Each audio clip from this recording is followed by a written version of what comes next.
বহুকেইজন ছাবস্ক্ৰাইবাৰে কমেণ্ট কৰি সুধিছিলে যে আমি যেতিয়া ফটো আপলোড কৰিবলৈ ওলাইছিলোঁ তেতিয়া লোকেশ্যন মেটাডাটা প্ৰব্লেম দেখাই আছে।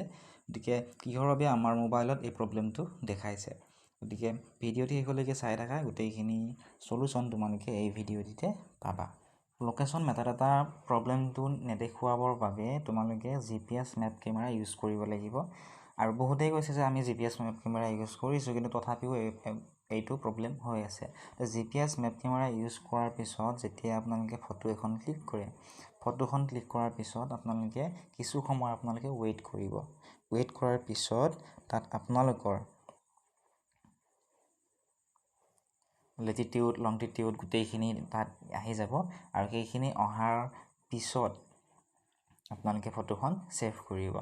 তাৰ পিছতো যদি এই প্ৰব্লেমটো হৈ থাকে, তেতিয়াহ'লে আপোনালোকে মন কৰিব যে আপোনালোকৰ মোবাইলৰ যিটো লোকেশ্যন, যিটো মোবাইলেৰে আপোনালোকে GPS মেপ কেমেৰাৰে ফটো তুলিছে, তাৰ লোকেশ্যনটো অন হৈ আছে নে নাই আপোনালোকে চাই ল'ব।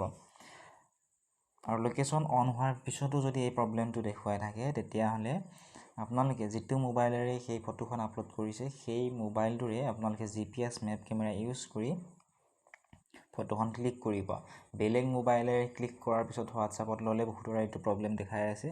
বেলেগ মোবাইলৰ ফটোখন ক্লিক কৰি হোৱাটছআপত লৈছে, হোৱাটছআপৰ পৰা চিলেক্ট কৰিছে, কিন্তু চিলেক্ট কৰাৰ পিছত লোকেশ্যন মেটাডাটা প্ৰব্লেম দেখাই আছে। গতিকে সেইটো ভুল আপোনালোকে নকৰিব।